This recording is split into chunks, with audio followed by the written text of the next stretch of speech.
frontier, emotional sobriety, the next frontier, emotional sobriety, January 1958. I think that many oldsters who have put our AA booze cure to severe but successful tests still find they often lack emotional sobriety.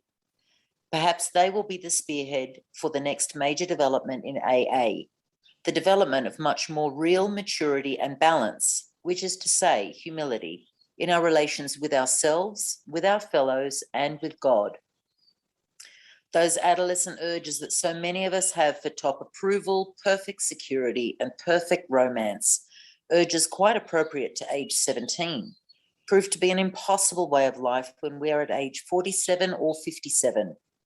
Since AA began, I've taken immense wallops in all these areas because of my failure to grow up, emotionally and spiritually. My God, how painful it is to keep demanding the impossible, and how very painful to discover, finally, that all along we've had the cart before the horse.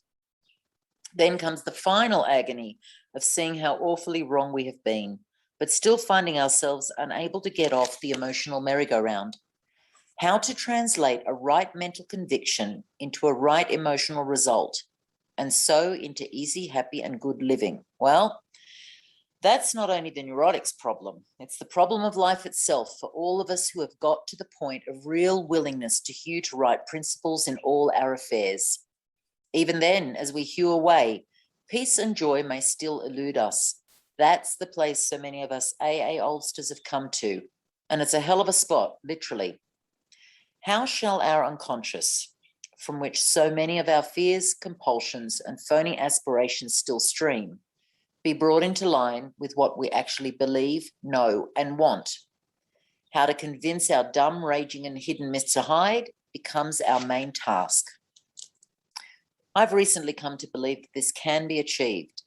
I believe so because I begin to see many benighted ones, folks like you and me, commencing to get results. Last autumn, depression, having no real rational cause at all, almost took me to the cleaners. I began to be scared that I was in for another long chronic spell. Considering the grief I've had with depression, it wasn't a bright prospect. I kept asking myself, why can't the 12 steps work to release depression? By the hour, I stared at the St. Francis prayer. It's better to comfort than to be comforted. Here was the formula all right, but why didn't it work? Suddenly, I realized what the matter was. My basic flaw had always been dependence, almost absolute dependence on people, on circumstances to supply me with prestige, security, and the like. Failing to get these things according to my perfectionist dreams and specifications, I had fought for them. And when defeat came, so did my depression. There wasn't a chance of making the outgoing love of St. Francis a workable and joyous way of life until these fatal and almost absolute dependencies were cut away. Because I had over the years undergone a little spiritual development, the absolute quality of these frightful dependencies had never before been so starkly revealed. Reinforced by what grace I could secure in prayer, I found I had to exert every ounce of will and action to cut off these faulty emotional dependencies upon people, upon AA, indeed upon any set of circumstances whatsoever. Then only could I be free to love as Francis had. Emotional and instinctual satisfactions, I saw, were really the extra dividends of having love, offering love, and expressing a love appropriate to each relation of life. Plainly, I could not avail myself of God's love until I was able to offer it back to him by loving others as he would have me. And I couldn't possibly do that so long as I was victimized by false dependencies. For my dependency meant demand, a demand for the possession and control of the people and the conditions surrounding me. While those words, absolute dependency, may look like a gimmick, they were the ones that helped to trigger my release into my present degree of stability and quietness of mind, qualities which I am now trying to consolidate by offering love to others regardless of the return to me. This seems to be the primary healing circuit, an outgoing love of God's creation and his people. by means of which we avail ourselves of his love for us. It is most clear that the real current can't flow until our paralyzing dependencies are broken and broken at depth. Only then can we possibly have a glimmer of what adult love really is. Spiritual calculus is saying, not a bit of it. Watch any AA of 6 months working with a new 12th step case. If the case says, to the devil with you, the 12th stepper only smiles and turns to another case. He doesn't feel frustrated or rejected. If his next case responds and in turn starts to give love and attention to other alcoholics, yet gives none back to him, the sponsor's happy about it anyway. He still doesn't feel rejected. Instead, he rejoices that his one-time prospect is sober and happy. And if his next following case turns out in later time to be his best friend or romance, then the sponsor is most joyful. But he well knows that his happiness is a byproduct, the extra dividend of giving without any demand for a return. The really stabilizing thing for him was having and offering love to that strange drunk on his doorstep. That was Francis at work, powerful and practical, minus dependency and minus demand. In the first 6 months of my own sobriety, I worked hard with many alcoholics, not a one responded. Yet this work kept me sober. It wasn't a question of those alcoholics giving me anything. My stability came out of trying to give, not out of demanding that I receive. Thus, I think it can work out with emotional sobriety. If we examine every disturbance we have, great or small, we will find at the root of it some unhealthy dependency and its consequent unhealthy demand. Let us, with God's help, continually surrender these hobbling demands. Then we can be set free to live and love. We may then be able to 12th step ourselves and others into emotional sobriety. Of course, I haven't offered you a really new idea, only a gimmick that has started to unhook several of my own hexes at depth. Nowadays, my brain no longer races compulsively in either elation, grandiosity, or depression. I have been given a quiet place in bright sunshine.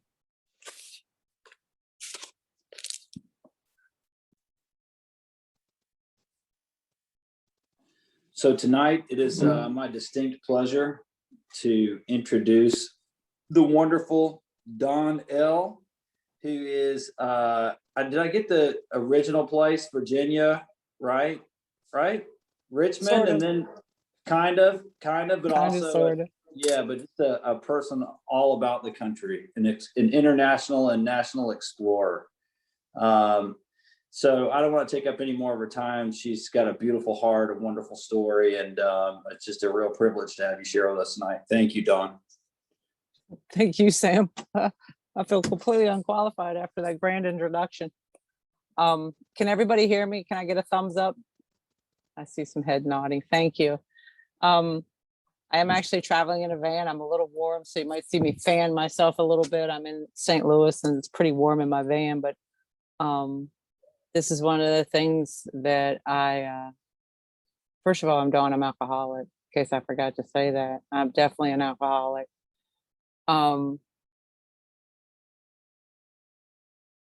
It's an amazing thing that Zoom has given us this, that I can be sitting in my van and still with the people I love. It's incredible to me. And I've been traveling a little bit here lately, and I haven't missed any, like I've been able to go to my home group meetings. I've been able to come to this meeting, and I'm just really amazed by the good that the pandemic brought us. And it's kind of interesting because when Sam asked me to share, I was like, well, I did this early on before in the pandemic. And what it has done actually for me is given me a bit of a measuring stick for how much has happened and how much I have grown throughout this year. And I was able to get a new copy, a fresh copy of the reading, because mine was sliced and diced and written up, because this meeting has given me access to just wisdom that has carried me through the pandemic and to a new place in my recovery. And because of you know, the second go round, I'm really presented with how much that is. And so I took the reading and I decided I wasn't going to do any, pre-thinking, because I, always want to be able to get it right, look good. I am the girl that is looking for top approval. That's just, I'm going to be perfect. And one day y'all are going to figure it out and we're all going to get along and I'll be fine then. And so I didn't do any pre preparation other than to listen to Merle Haggard, which I just love Merle Haggard. And I just left Nashville, so it was quite impressive to ride for a couple hours listening to Merle Haggard. But over the past I'm going to say, since the very beginning of June, I've had a profound experience occur in my life. And it's the section of this where it reads that it is most clear that the outgoing love's current of God can't flow until my paralyzing dependencies are broken and broken at depth. Only then can I possibly have a glimmer of what adult love really is. And early on in the pandemic, when we were doing this reading and we'd had the fortune of coming on, I kept, really focusing on that adult love. What does that mean? Because, by default, I'm just immature, demanding, self-centered, and, I want what I want, and I want everything to kind of go my way. And it's all for you and it's all for your good. Because when I get my stuff together, I'm going to be really helpful and I'm going to help everybody and we'll all just get along and it'll be great. And so I was really interested in the term adult love because it was pretty darned clear to me that I didn't have a lot of traction on that topic. And so I kept hearing it and I kept hearing it and I kept hearing it. And I kept hearing also that quiet place in the bright sunshine thing. And I wanted it. And I wanted it pretty badly last year. We were all sort of, captured in our homes or in our circumstances, whatever they might be, and having to deal with life in a way, at least for me, dealing with life in a way that isn't something I would necessarily want to be a part of my story. And I have been really, really impressed with Alcoholics Anonymous during this pandemic and the people in it that have continued to trudge, to walk slowly with purpose. And because we've kind of been tossed around a little bit like little ships in the ocean. It's been kind of turbulent. And if you had a good experience through the pandemic and everything went happy, joyous, and free for you, maybe this isn't the topic night for you. I was able to come through the pandemic with and I don't know that it's over, but with more security coming out of it than insecurity. And that's been, that's pretty remarkable to say. That I went to a meeting last night and the general topic of it was pain being the touchstone of spiritual growth. And I experienced some pain this year, and it was pain that I couldn't even put my finger on. I wouldn't even have been able to tell you what it was. But I know it had something to do with grief.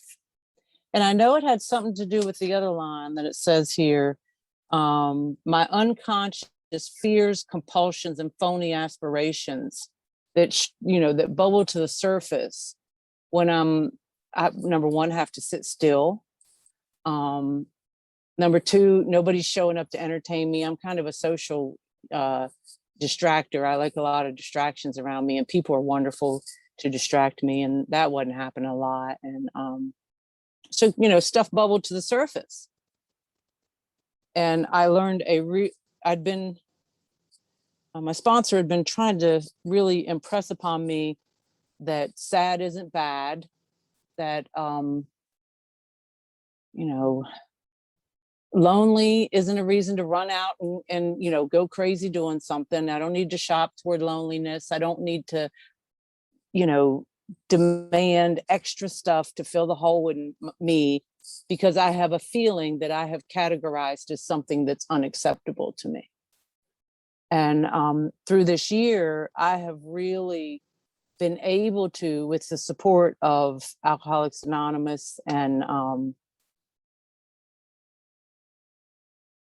a lot of growth, to really understand that it is through that stuff coming to the surface and me processing that with the help of a loving God, with the help of a decent sponsor, and with the help of the people around me, literature, inside AA and outside AA. I do all sorts of literature with the help of people that I trust, that I'm close to. I mean, I'm also in a Steel on Steel book, Steel on Steel group with three other women that I think are incredible heroes of mine that I would be honored to be in anything with.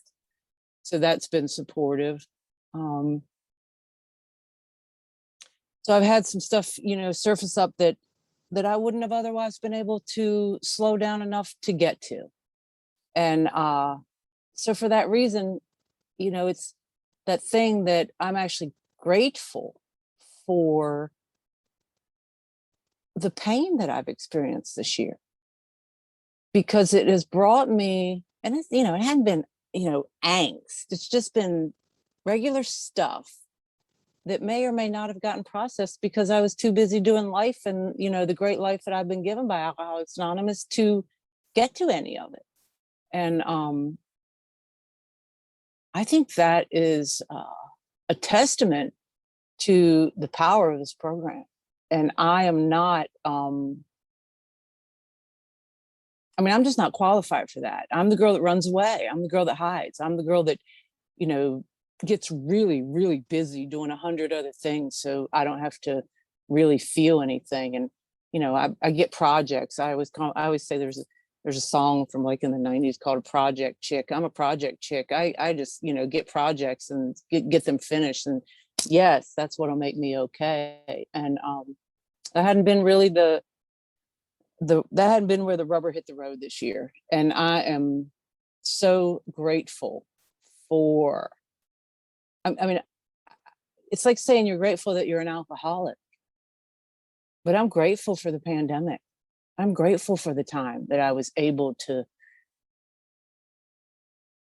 do that work. And, this whole thing where talks in here about, I can do these things, but at 47 or 57 years old, when my inability to grow up emotionally and spiritually have some maturity, it's downright embarrassing. And it becomes even more embarrassing when by my own standard, clear that up, my standard, I determined that at this length of sobriety, I should have my, all my ducks in a row. I should have my shit together somehow. When is that going to happen? And I don't know whether I have my, stuff together or not, but I know that this year I'm proud of us for the work that has developed in my life. I'm really proud of us. And this meeting has been it has tethered my soul to reality. And I am so, so, so grateful for this opportunity every Thursday night. I want to talk a little bit about what happened to me over the past couple months, because for the longest time I didn't, I would hear people talk about their 8th and 9th step, and they would, talk about how wonderful their families had recovered. And it wasn't true for me. And it just wasn't true. The amends got done, as best they could. And my family was still suffering a lot. And I had, I don't know if it's, technical or not, but I had what I personally referred to as like survivor's guilt of my family, because I made it somehow to at least a decent, solid ground of possibility. Whether I chose to employ the options for me was another thing, but at least I was given that opportunity. And I never felt like that my family was making it. They just weren't making it. And part of that family is my daughters. And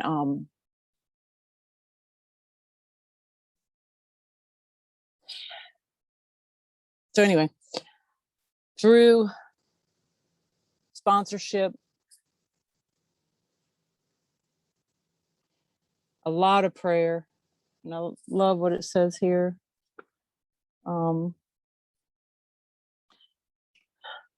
Reinforced by the grace I could secure in prayer, I have found that I have had to exert every ounce of will and action to cut out my faulty emotional dependencies upon people, upon AA, and indeed upon any circumstances whatsoever. And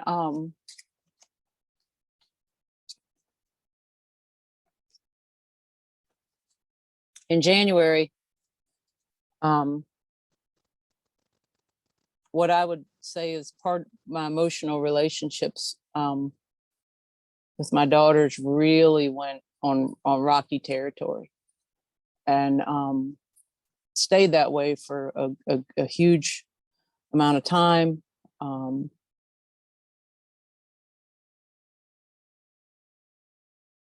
I did not sponsor myself. I called, I asked, what should I do? And I got answers. I got direction. You know, I didn't pick up the phone. I didn't try to fix, which is really hard for me to not try to fix things.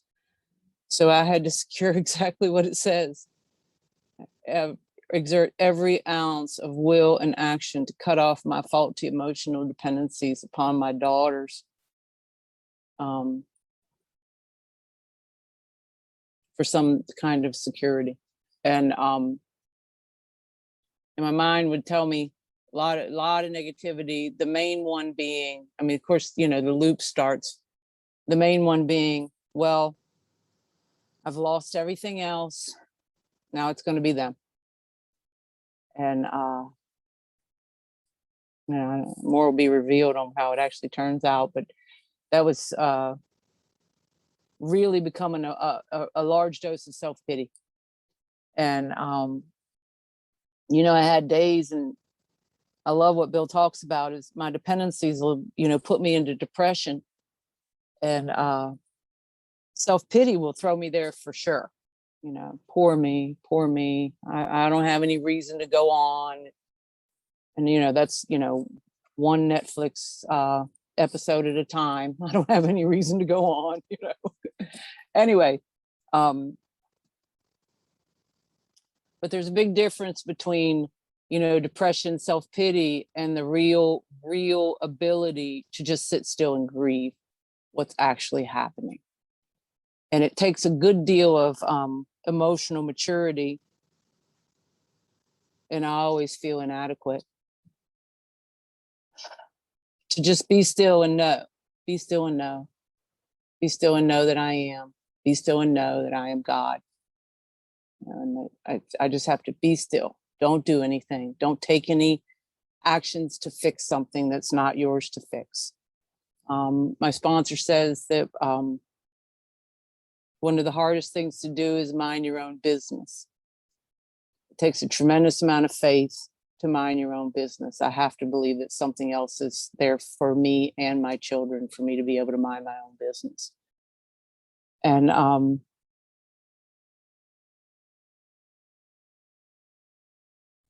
so there were days when I stayed in bed. I just stayed in bed. And to let myself, for fear of collapsing into that bitter morass that Bill talks about, where the quicksand stretches out all around me, and it's COVID, and, you know, things are yucky, and it's you know, it's just not, there's not a lot of bright sunshine going on, and just, you know, put one foot in front of the other. But some days just lay in the bed and say, today's a day when it seems truly appropriate to just lay here and be. And to be able to do that, to say that, yeah, I'm worth, it's the craziest thing, I'm worth feeling this. And I was able to do a lot of that. And again, just so you know, I have a daily practice for my 11-step practice. I am terrified to live life without God. I've tried it and it is extremely painful. So I just don't do it. But the problem is sometimes I don't think I really like what God's doing. I don't live life without God, but I will live life thinking that, you know, if I can just shift a little bit, I'll get God to see it my way. I have that problem, but I don't wake up and, you know, think I don't need God. And this year has been a year where I've employed a lot of opportunities and even apps. I have an app. If y'all are interested, I have a great app I found. It's called Pray Minder. And it'll go off, you know, ever how many times a day you want it to go off to remind you that God exists, and he's working for me to remind me that God exists and that he's in my life, and it is in my life right now, not, you know, when I'm doing my events. So if you, again, it's Pray Minder, all one word. It's really been helpful to me, for me to, I mean, you can enter your own prayers. So one of the things that I've been working on this year has been being frivolous, because I get a little too perfectionist and serious, and everything's got to be right and perfect. And, you know, frivolous is not, I just think frivolous is a terrible thing. By the way, I looked this up. It's not, it's actually an asset. But in my mind, frivolous is bad. You would never want to do that. So one of my things says, be frivolous. One of them says, you know, a couple of them say, thy will be done.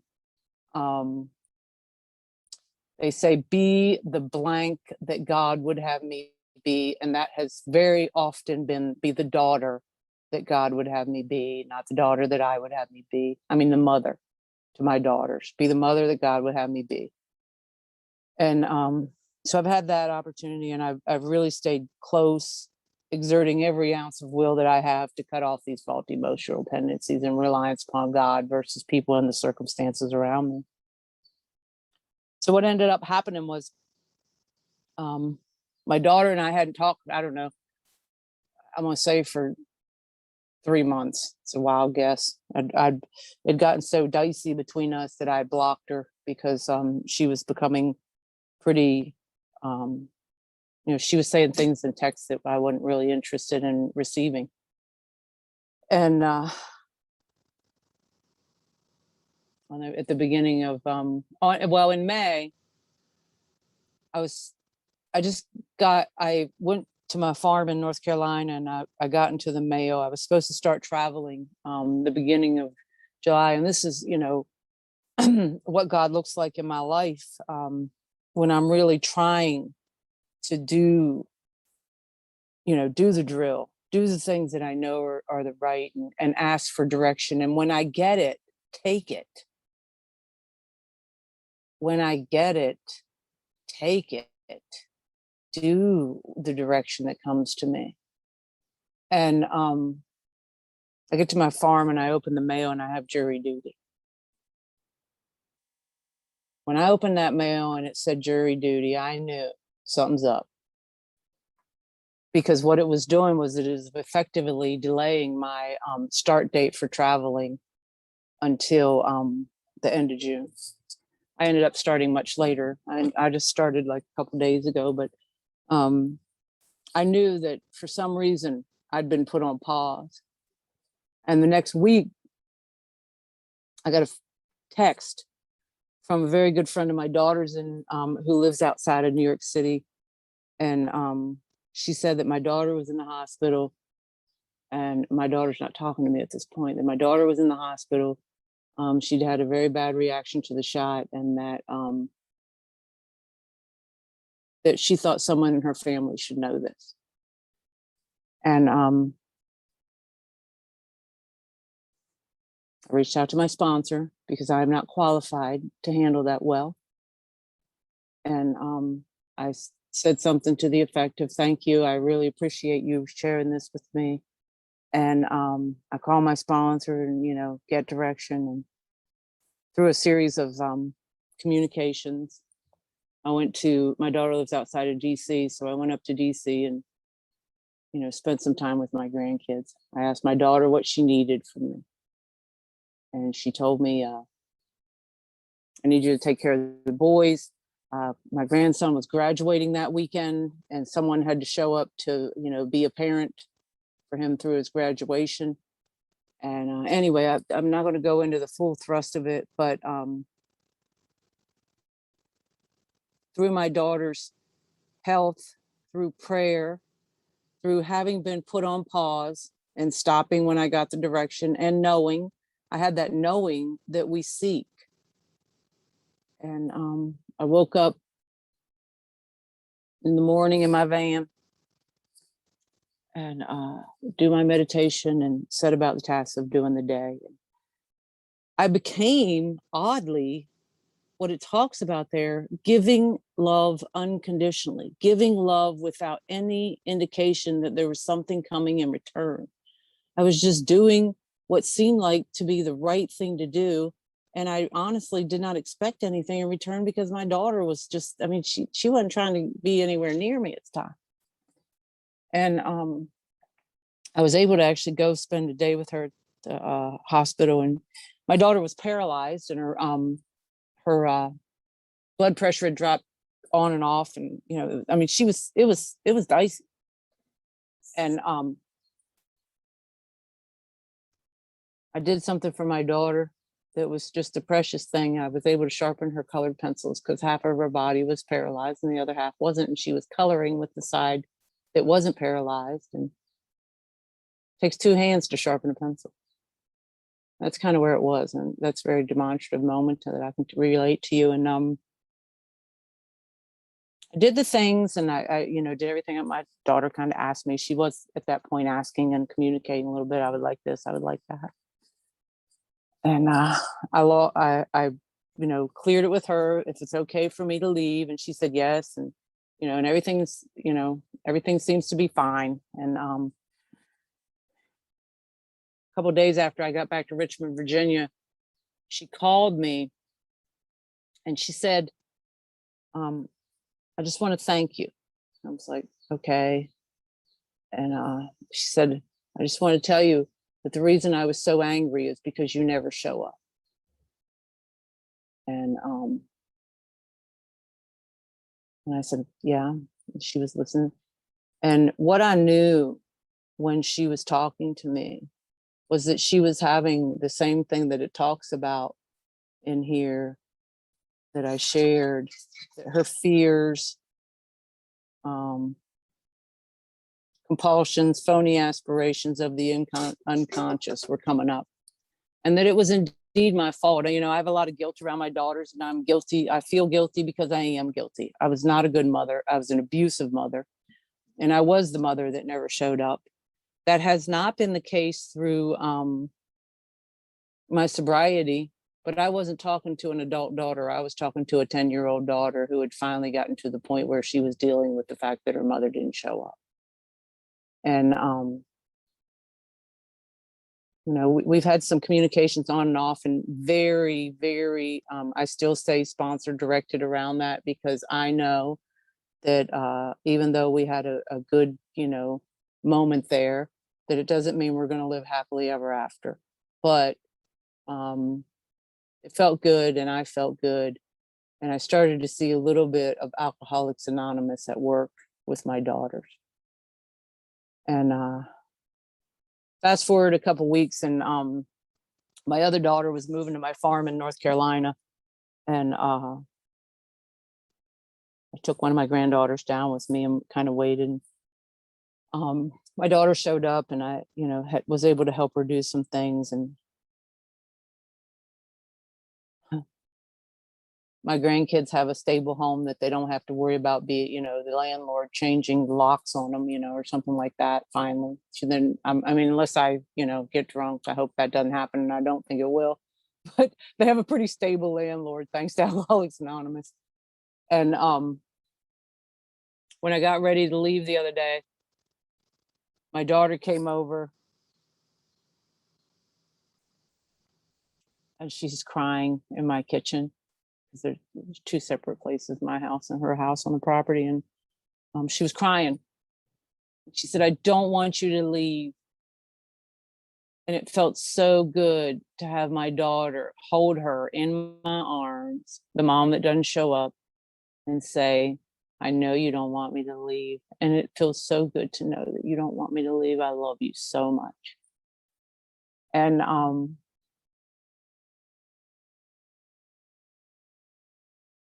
that is the miracle of Alcoholics Anonymous, that those things can be truths for me. And that now that ninth step with my family doesn't seem so empty. It doesn't seem so dry. It doesn't seem so one day when that happens. And I don't know where those relationships will go from here. I am very aware that our program is one day at a time. But what it says here is that emotional instinctual satisfactions I see are really the extra dividends of having love, which y'all have given me that. Y'all have, I've watched Alcoholics Anonymous love, and I have watched my heart, which shivered in that icy intellectual shadow for years. I did that. Melt enough for that to happen. And I can offer love, and I can express love, because I expressed it to my daughter. Like, I love you too, and I don't want to leave. As opposed to being like, you know, what would have been before is me trying to tell her it's gonna be okay, I'll be back, and don't worry about it, and it'll be fine. And you know, we've been apart before, and the kids are here and everything. And that's not the way it went. It was very much me saying, I love you too, and I'm gonna miss you. And when I get back, we're gonna spend some good time together. And I called her today just to make sure she knows, and to stay close and stay present with kids that finally, for some reason, in the month of July, are my kids. Great, finally. May not be tomorrow though. Anything could happen tomorrow, but I enjoy things while they are. So it's expressing a love appropriate to my relationships. I am a person who believed that I would never recuperate from the damage that was done to me in an alcoholic family. And I am starting to believe that that is possible. And I am starting to feel that quiet place. And I've taken out the word bright, because I think bright's a little bit much for me, because I always want shiny, bright things and more. So I just said, I'm just going to take a quiet place in the sunshine. And I am so happy to have been able to ask to do this, because it's given me such a measuring stick for what has transpired through this time. And I'm grateful. I was talking to, I was lucky enough to stop and spend 2 nights with Tom and Juanita Yule. And Juanita said something to me that made so much sense to me. She said, more about alcoholism is so keeps going. And what she was saying to me, and I'm going to spend a little bit of time pondering, but I thought it was like, wow, that's profound. Was more about alcoholism is more, I keep learning more about the areas that I'm sponsoring myself in. And it's an incredible thought. Like, what area of my life am I sponsoring myself? What part do I think I know what's best? And I won't let God into, because I know best, and it's what I want. So I'm going to keep working with that one. I appreciate, thank you, Sam, for keeping the door open, if you will, and the other helpers. And thank you for letting me share. All right, that was beautiful. I love where Joe Hawk and Mark Houston used to say when they were going into we agnostics, what areas of my life am I practicing current agnosticism? I always thought that was really good. Reminds me of what you said. Hey, so calling a couple people. And then So well, someone is chatting with me. I think so I am going to call on John of Julie and John. John of Julian John. Hi, everybody. My name's John, and I'm an alcoholic. Thanks so much for that lead in. That was really wonderful and amazing. I don't know where to start. I'm just working with trying to make a deeper connection with a higher power these days, and my prayers in the morning are pretty much just like that. You know, God, help me to have a better relationship with you today, and help me turn to you more than I turn to myself. You can probably guess that I still turn to myself more than I turn to God, but at least I make the prayer and make the effort. I'm super wore out today. I spent the afternoon out in the sunshine, which was great, and on a little tour. So I'll pass with that. Thanks so much.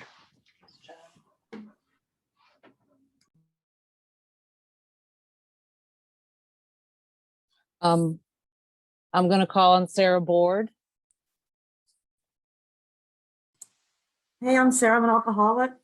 Don, thank you so much. That was so awesome. And I can't wait to see you next week. And you have always been so important in my recovery. And I feel like you have saved my life 10 times over. I've known Don since I first came in 2011. And, you know, I pulled together 5 years of recovery, and then I flew out the door, you know, coming back in here. And it's just having a totally different experience. What you shared about how hard it is to mind your own business, I really resonated with that, because I too, like the gentleman that just shared, I'm also trying to deepen my connection with God right now, whatever that looks like. And part of that is just trying to be mindful to not pick up dependencies in the first place. But then what's so funny about that is there's so many more dependencies on me that I realize that I have, because I think dependencies have to look a certain way, like with men or a job, but a dependency can look like anything, you know. Like now my attachments to the car I'm driving, or certain old ideas and beliefs that I have, and suddenly a lot is being revealed to me that I really need to unlearn again, because I do want to be free. And I do believe that these dependencies have to be broken at depth. And for me, I believe that God shows me what I need to see when it's time to see it. And kind of, I think, you know, the main thing that I'm working on is just trying to really surrender and submit to this process and be willing to completely accept whatever the future holds for me without any resistance, whatever God wants from me. Because I told you all, I came back into recovery now, you know, 9 months ago, and things are just shifted and different. It's not like I unlearned what I learned the 5 years that I was in here. Don and I have talked about this. It's kind of a feeling of being on the shore now, whereas before I was on the bridge. I had this great defect of, you know, attachment to men, and, you know, thinking that I can never be okay without that. But it was subtle. It wasn't that it wasn't so obvious for me till it's something in my life that finally brought me to my knees, you know, made me drink again. And, you know, it's losing that connection with God for an attachment to another human being has, I feel like have finally been beaten to a state of reasonableness in that area, if that makes sense, because it's just different. It's something that has shifted in me, where I finally see sanely that there's no other person or thing that can complete me. You know, there's no thing that I can pick up that's going to fill me the way God can. And so I'm so grateful for this program, and you all are my heroes. I've been coming to this meeting in November, sitting in my little square invisible, hoping I would never be called on. And then when I knew that Don was sharing tonight, I was like, okay, well, I guess I'll be called on. But I'm coming to Fox next week, and I really can't wait to see you. You guys are my heroes, and I'm just so grateful for your messages every week. Thank you. I'm gonna call on Maggie Bocella. Oh, yeah. Hello. I hope I pronounced it right. You pronounced it amazingly well. Thank you. Yeah, this is Maggie B, alcoholic. Don, thank you so much for your share, and just for this meeting. Yeah. I mean, everything that I've heard tonight is pretty on point with what I need to hear. And I know, you know, the next frontier to certain people is like, I have a family that's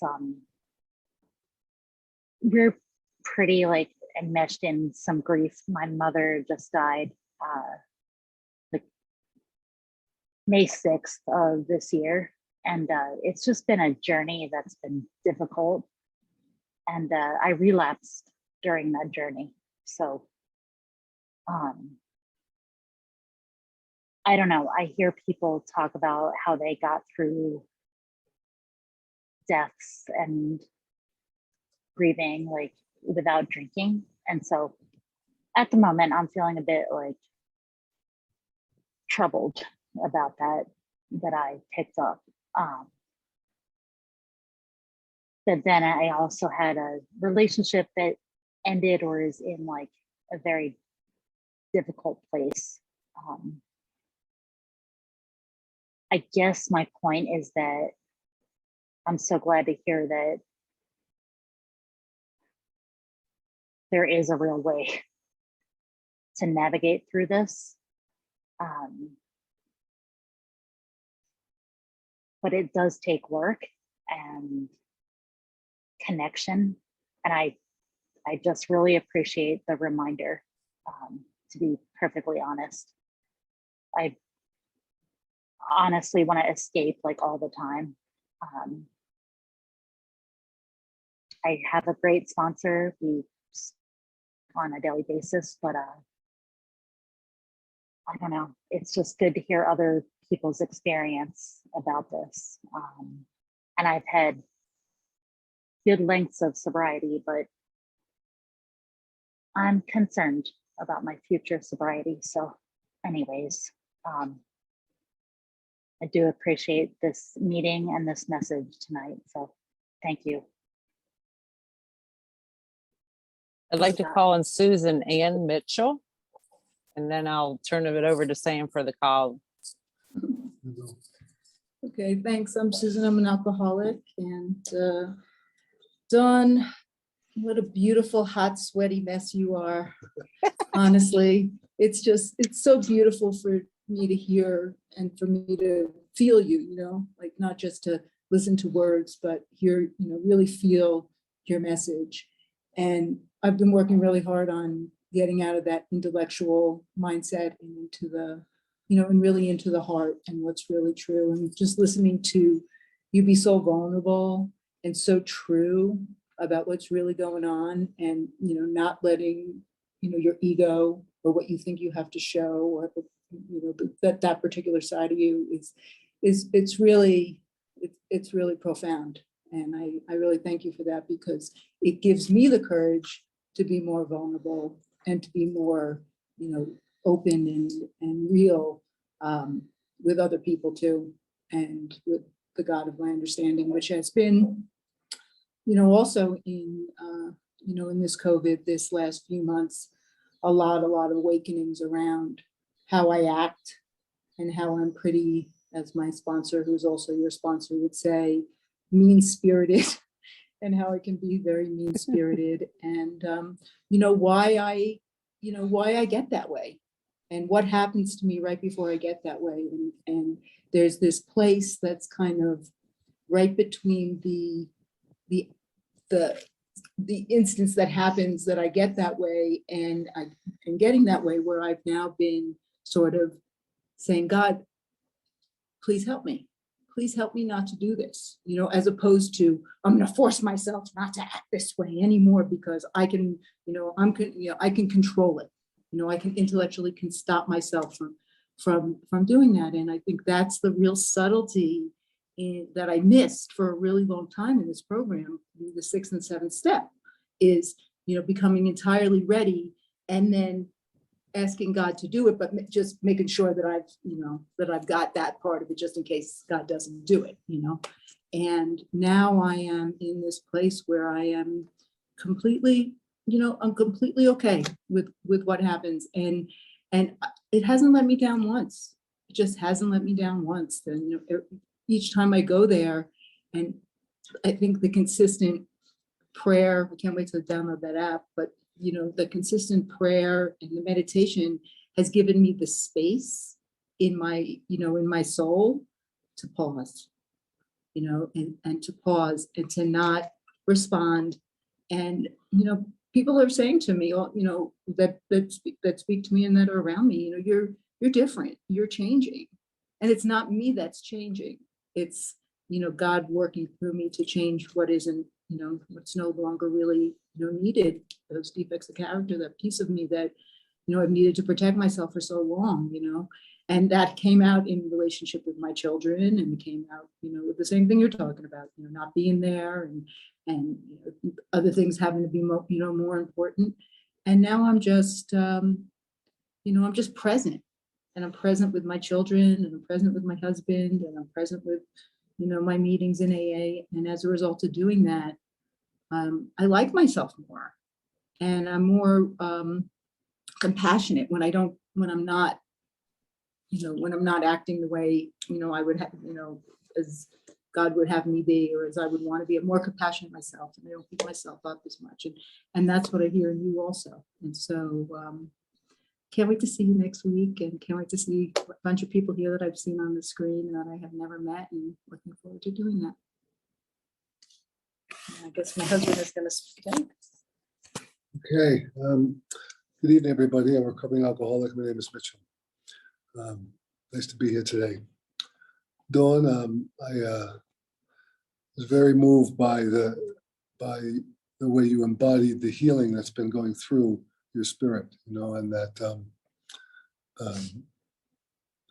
and it's a huge thing to experience that kind of healing. It's not a little thing. It's life-changing to feel this grace of forgiveness that is bestowed on us. And what it made me think about was, you know,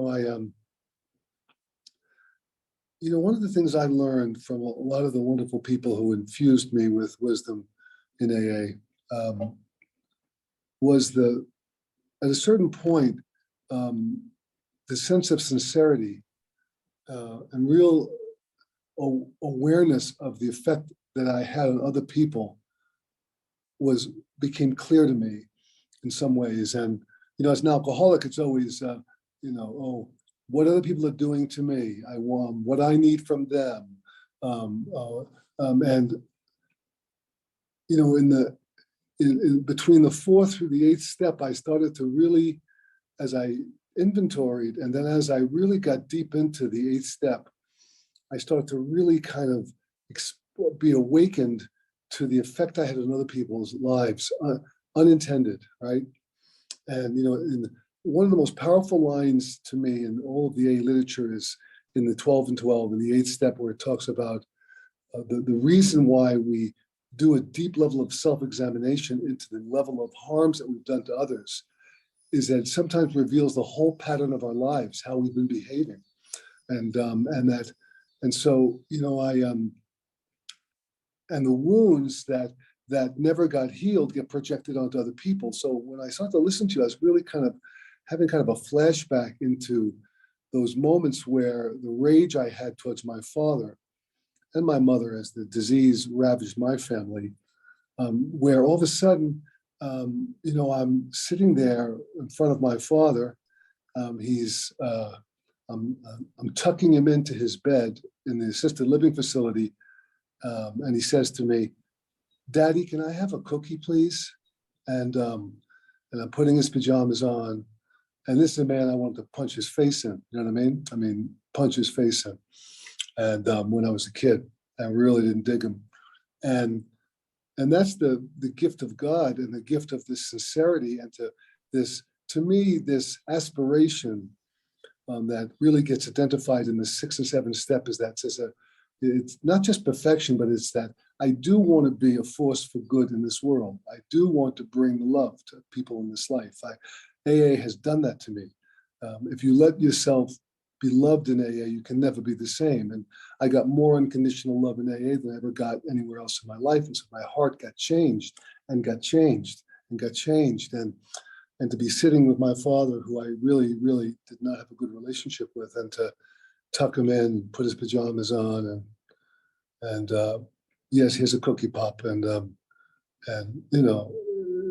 to feel clean, to feel such a sense of tenderness towards him. I could not have done that myself. And I've had many experiences through the deeper discussions. Many people, that I know, I find it has been so important to me to be with people of great depth to talk about the 8th step, because there are so many blind spots that I had, and so many ways I didn't see as much as I wanted to see. And then those moments when, I showed up with some important people in my life, really without any hope of anything. I just said, God, how do I make this right? I don't know how I'll do it. Maybe they'll tell me, but I certainly don't ever want to be this man again. And I certainly want to bring a sense of calm and not rob the security of the people around me, which I did very often.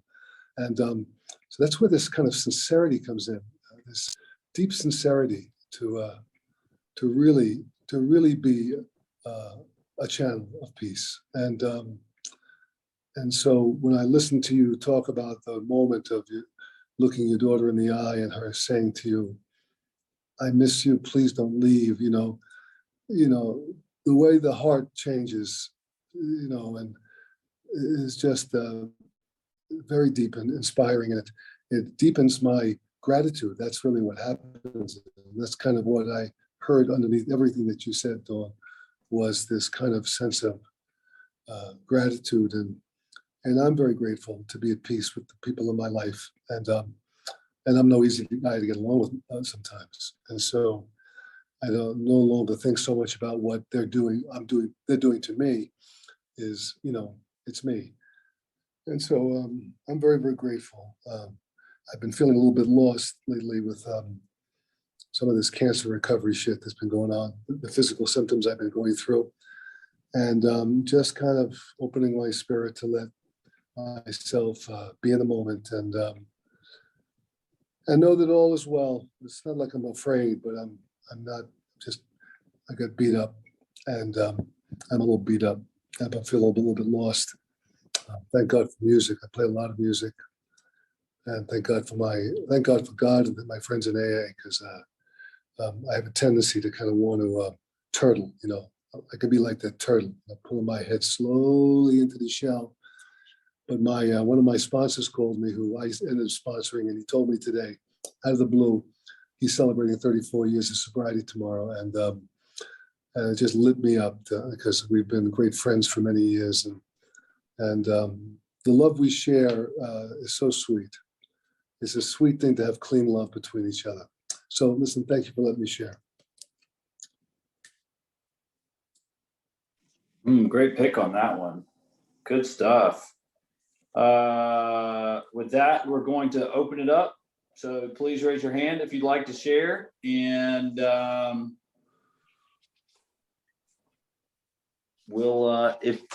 just go ahead and start calling on people. What about Joel? What about my buddy Joel? Joel, you on there? Joel put a pause face. I hope he's not cooking pizza or something. No, I don't like looking at myself. You look handsome. I was looking at you the whole time, but it looked anyway. There you go. All right.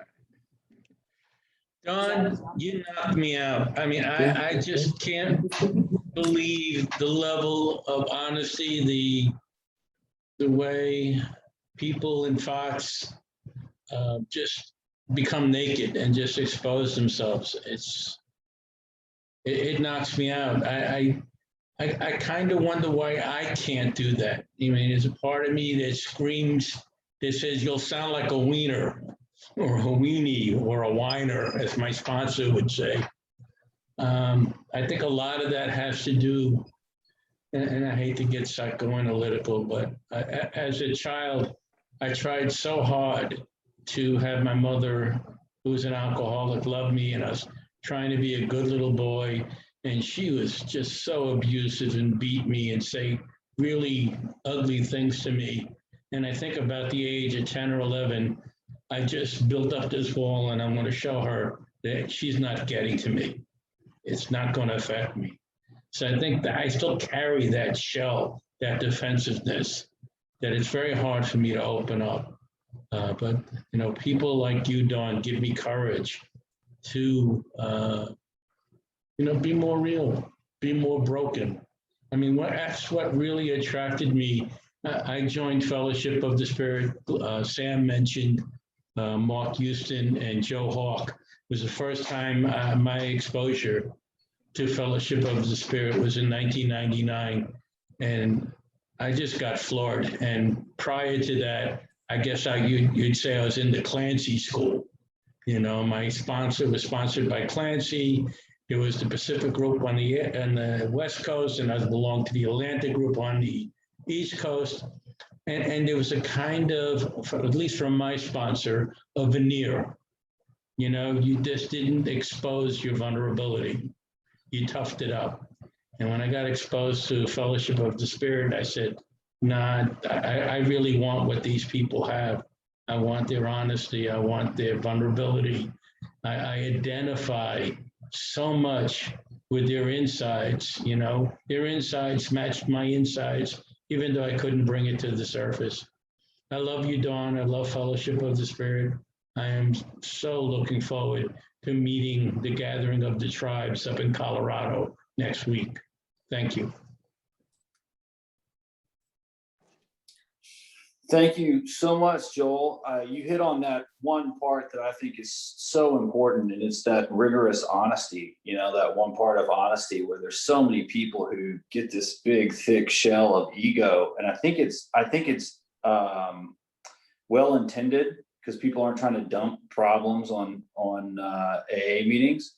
But at the same time, I think it does an overall disservice not to be honest and share, the growth spurts and the ups and downs that, we go through, because it makes a lot of people feel like, oh, my sobriety's not as good as that guy's, or I'm not as good as this person, and they don't want to talk about it. And the other people, but then you look behind the curtain or under the hood, and man, a lot of those people who are not transparent and not honest are super fucked up, and something big happens, and you go, oh my God, what did they do? What the hell? And these people you think would be Mr. Rogers, we all have seen millions of cases of that stuff. So I think it's really important for me to be around people and admire people who are, 20 plus years sober, who talk about how they're, having to pause through areas of their life and having to wait on God and just go through a certain area of pause. And there's a lot of effort in sitting still and pausing when doubtful, or just being with something and not meddling in it. And there's also, as the gentleman was saying before, there is a really deep piece that comes with you don't have to lose everything to be detached from it, or not to make it an idol in your life. It just makes it flourish more when you're not gripping onto it for security and to fill the place of God. It flourishes more when I have this outgoing love of coming from my heart towards it. I'm not trying to take from it to be secure. And, we were talking about that unconditional love of people in AA. I love that line that Bob B always talks about. He's like, we bring our damp log to the bonfire of AA till it dries up and catches fire, and sometimes my log gets damp again. I need to get some love, and sometimes I need to give it. And there's a lot of, the reemergence of the ego in dependency it's crazy. And anybody who's been sober for a long time and a practitioner of the step work will tell you that ego comes right back up in some form or another, and either tells you you're not good enough, or you don't need this, or just somehow, like carbon monoxide, gets me meddling and planning in the affairs of things that I shouldn't, rather than trusting God in the day that I'm in and trying to be in loving service to that and living in that peace. But when I have that detachment, when I know it's okay not to be okay, there is that clean, relaxed feeling of the peace of God just kind of flowing through me. And I'm like, you know what? The peace of God's right here, and I can be of service, and whatever the adventure opens up of the next day or the next moment, I'm a part of. I'm here for it. There's a peace that I never recognized when I don't have to, and it happens every so often, where I don't have to I'm not grabbing onto some kind of a distraction or grabbing onto something to or fantasizing about the future in some way or changing. Just there's a big piece about when I'm present in the moment and I feel that loving energy of God flowing through me to someone else, and I'm not all tangled up in the head. And that has nothing to do with external things, one way or another. And sometimes I've been stripped of a lot of external things I don't think to remind me of that, but I think I built up a lot of external things around me to make me feel secure and safe and approved and give myself value. But when I let those go, or when they fell, when those different house of cards fell in different areas, and I became open to the unconditional love of God, and that part of me healed, all those things get restored in a different way, and they mean something different to me. I'm not a slave to them. I can show up and participate to them because I don't have to have them work out a certain way in order for me to be okay. I'm not being driven by, this disgusting need for security from all these outside things and my ambitions. So I'm just filling up a little time. We need some people to raise their hand, but I think today, what about Juanita? She was on here. Hey, Sam, Don, thank you, honey. Boy, it was so great having you for a couple of nights. I just got the Prayminder app from you today, and you told me what it was. And what came up just a few minutes ago was ask for the ability to be in the moment, And so I've got like 5 different things that come up during the day, and it was ask for the ability to be in the moment. And what better thing than to ask to be in the moment while we're here on, emotional sobriety. And I was talking to a gal I sponsor short after you left, and I said to her that I really got some one-on-one time with you, especially today. And I said, how many years have I known you, Don? Like 18, 20 years. And I feel like just hanging out with you the last couple of days, like I know you, like I'm getting to know you. And because I'm hard to get to know. I know that about myself. I'm really hard to get to know, and shit, it's taken me all this time just to get a clue as to who I am, much less other people. And but it was just really, really fun. And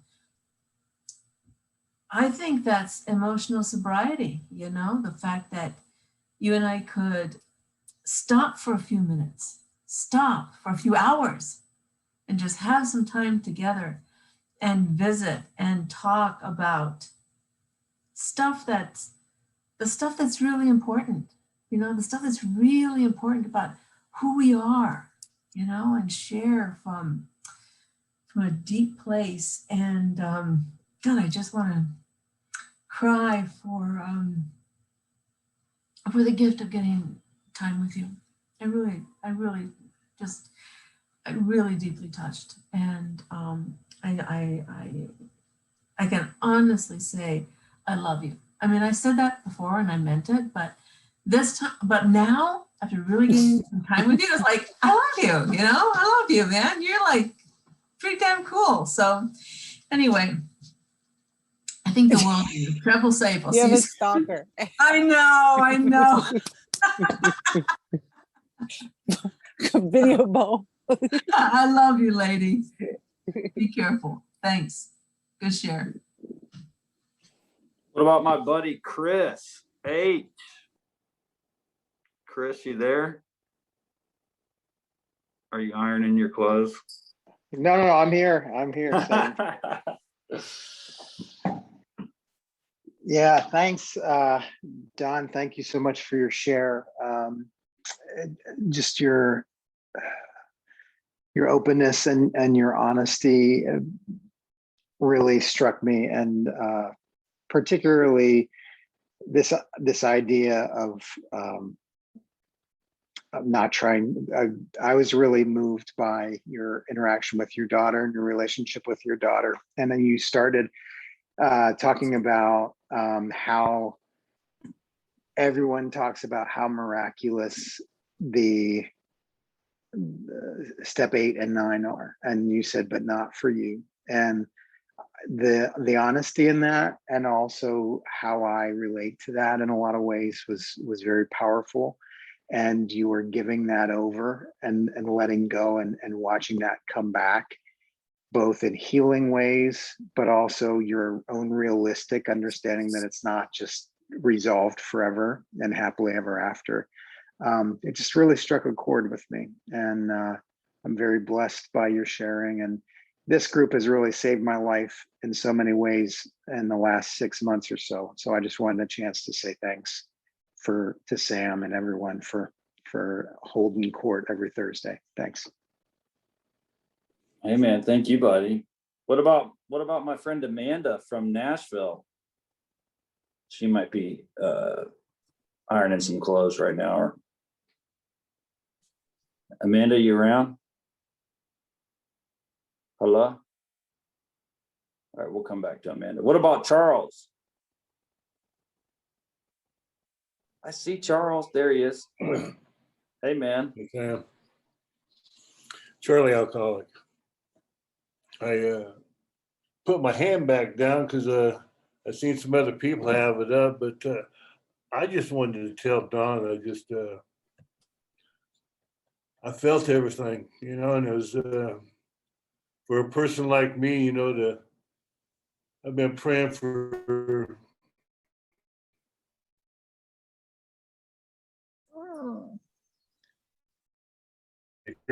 how we stuff. One of my big things is after you made all the men's we can make, tired and go, Dad, just get it. So that they don't call for a long time, and I just know there's nothing I can do about it. Except,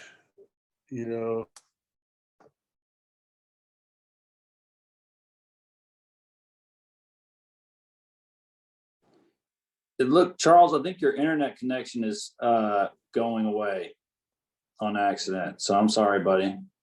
I didn't know if it was mine or if it's yours, but I think it's yours. And I didn't know we had hands up, but we'll call back on Charles. Charles is a regular. We'll keep him on the roster here. What about Kimberly? What about my friend Kimberly? Kimberly, you there? You still there? I'm here. I don't know how to put my hand down. Let's figure this out on the phone. So I wanted to thank you, Don. I needed to hear this more than I wanted to admit. And every piece of your discussion, I was like, my voice was, the stuff I wanted to hear my voice say was coming out of your mouth. And Sam and Corey know, I'm currently going through something with my own daughter. And just to hear that, I was that abusive parent who was not there. And those 10 and 12 and 8-year-old children, are now young adults. And to face that, there's an awareness that my sponsor reminds me. She says, the gift of this in that 8 and 9 is that we get to be aware of our part, and we do that amends, and then the expectation of not having any expectation is really hard as a human for me, certainly for an alcoholic. And where is that awareness of my feelings, and where does that overstep to the self-pity that you were discussing, that bitter morass, the quicksand all around me? And when you said that, I was actually bagging groceries at the grocery store. I'm sitting in my car because I don't want to turn the phone off because this is so fascinating. Just to remind me as I was putting the groceries in, that self-pity, that is so huge. That is the part, and it is that dependency. I loved what you talked about when you got started, that how you weren't prepared for this, but you had a fresh copy and you were going to start marking it up. And I hope I have internet connection. That's okay. But to think about looking at this at a new time each week is new to me, just to sort of get a fresh reading of it. I always depend upon you guys. Corey, I need a printout. But I think the part for me, and I'm jealous he got to hug you. I think overall for me is that I wish I'd been there to hug you, because I just think I needed to learn so much about just taking that fresh approach on this essay, and how you said, you know, how you've grown through it and how this has become such a pivotal part. These Thursday nights are important to me to remind me, as I was actually saying today, I was encouraged to share at this meeting today.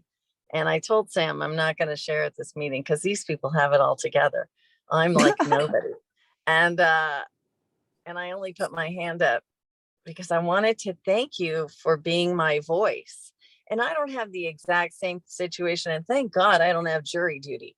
But the idea that I am forced to pause at this moment and I have no input, but I do have an input into putting aside the self-pity and having the awareness to say to God, I need you to help release that. You know, that 7-step prayer, that self-pity is important to set aside every single day. And I wanted to thank you for reminding me of these little key components in not just the parenting part of life, but the showing up to be a good worker amongst workers and a woman with the women I work with. And definitely my sponsor's so sick of hearing from me every day, I'm sure. But it's just now to check in because I really don't want to get stuck in that morass. And I wanted to thank you for being that voice I needed to hear. And I wish I had met you in person, and I don't know what I was doing when you came by, but bye. Thank you. The only person who has all their shit together in this meeting right now is Veronica, and that's how come she gets to do the reading. Thank you there for that. Yeah, the next person that really gets all their shit together will pass on the reading. Hey, how about Penny Claire? Yes. Good to see you, Penny. Great, thank you. I'm really glad to be here.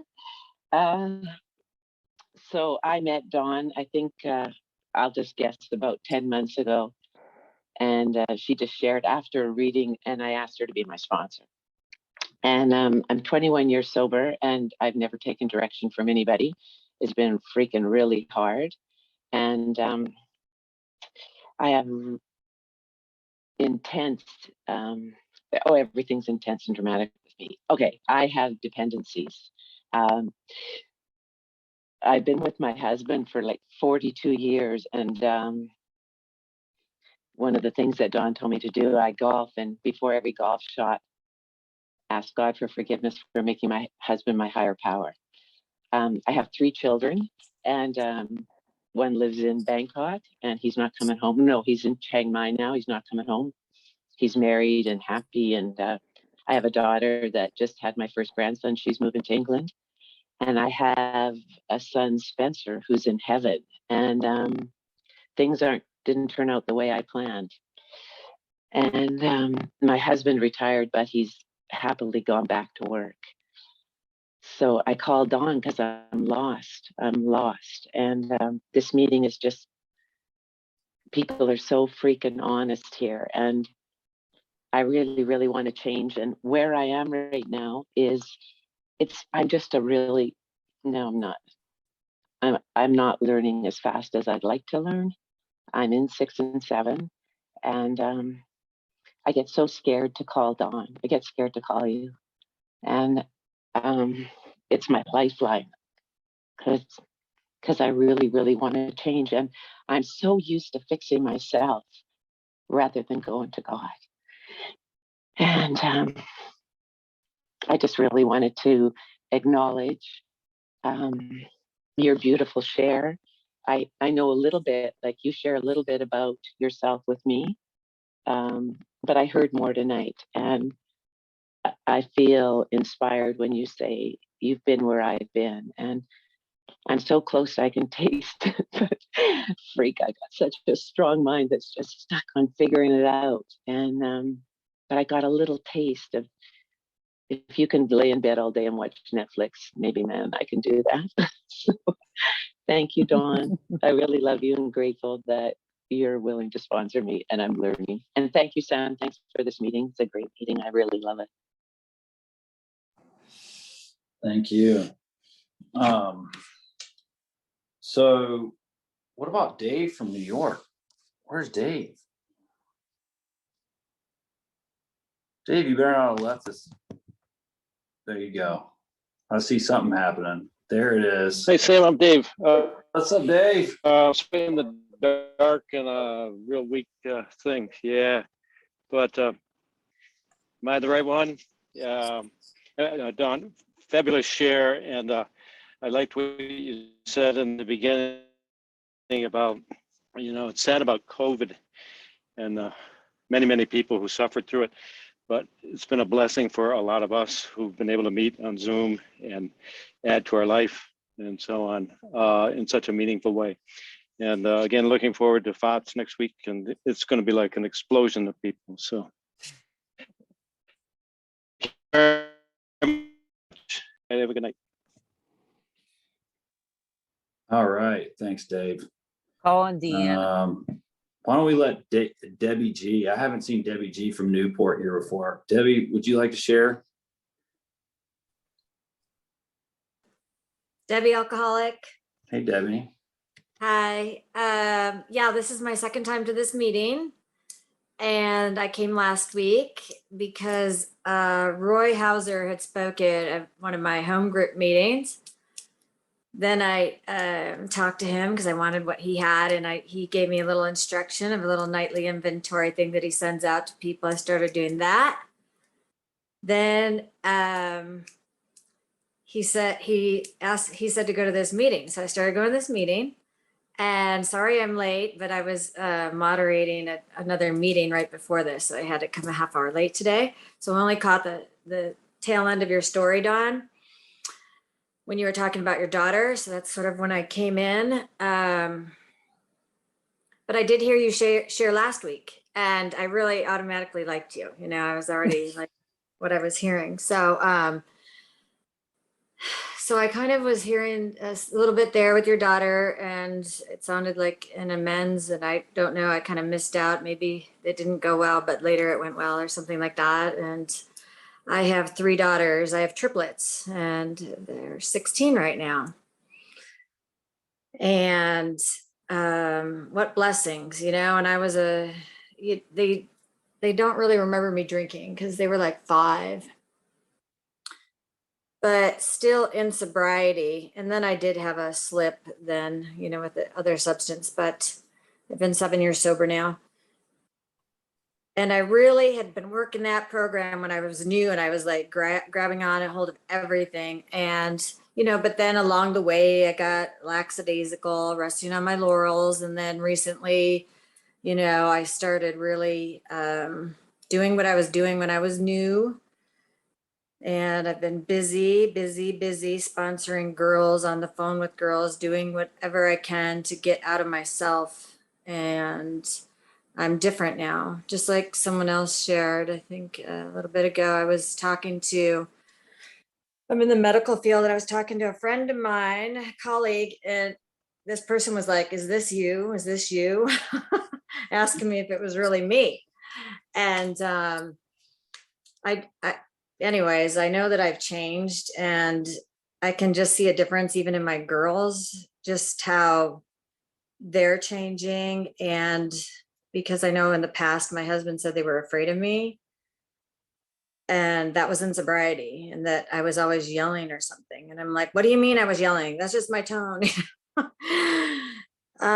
So yeah, today I get to be there for them. I get to be a sober mom. I get to be an example. Every time they come in and I'm on a Zoom, they're hearing something good out of here. They're going to hear something, and they see what I'm doing. And when they go to watch YouTube, they see this Alcoholics Anonymous meditation that pops up. So maybe someday if they have a problem, they're going to find a solution that, I found. So anyways, I really appreciate the little bit I got to hear, Dawn. I'm bummed I missed it, but I enjoyed everyone else's shares. And thank you so much, Sam, for selecting me.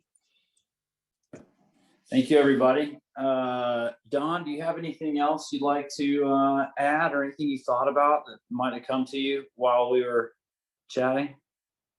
Well, I'd like to add that my daughter's okay. She recovered. And so that's important because we left her sort of, paralyzed, but she's okay. She recovered. And I don't know that there's a lot of residual stuff going on. But one of the things that has been really, really, really, really powerfully helpful for me to bring my 11th step into the day, because one of the biggest struggles that I've had is pausing, and asking for the grace to be able to pause has been helpful, because I'm just not really, it's been a very difficult thing for me to get my practice into the daily operation of things. So that's something, which is the pray minder. I'm gonna go back to that pray minder. So I have it, my sponsor said one time, you only have to pray for a minute a day. And I was like, cool, I want this routine. And then she said 6 times a day for 10 seconds. And I said, oh, that'll be easy. It's not. So, because that means I have to be present and awake all day long, and I go to sleep, and the taskmaster shows up to run my life. And this pray minder has really helped with that, because it goes off for me 6 times a day. So I have these 60, when it stops, I'll really just stop. I'll hear it ding and I'll stop, and I'll do kind of that thing that that Erica Maynard talked about, breathing into the heart. And Jay Steno talked about, I love you, I love you, I love you. And I kind of just like breathe into my heart and be present for 10 seconds every time it goes off. And it has been radically helpful to my recovery. So I know everybody talks about what they read, and I read a lot of things. If you want to talk to me about what I read, you can give me a ring. I'm pretty open to taking phone calls.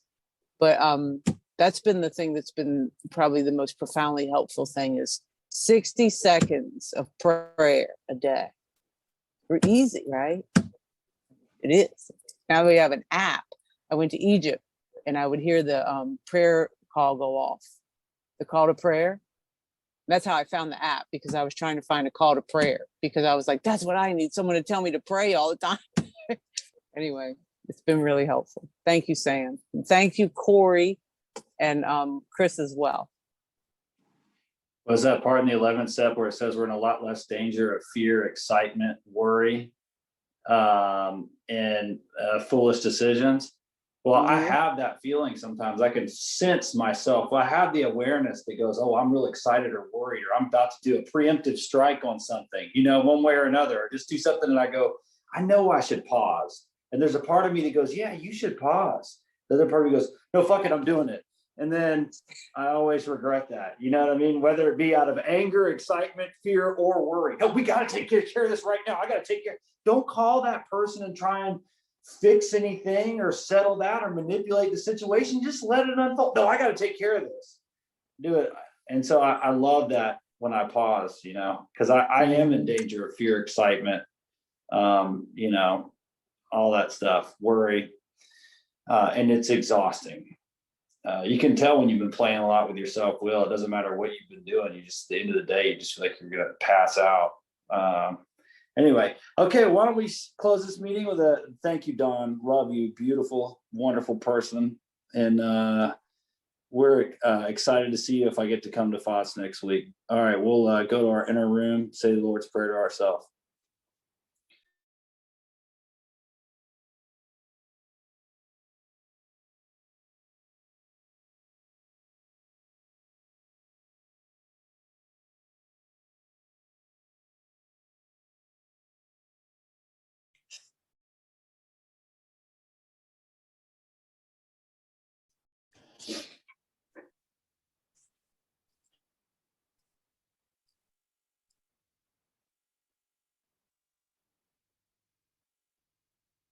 Amen.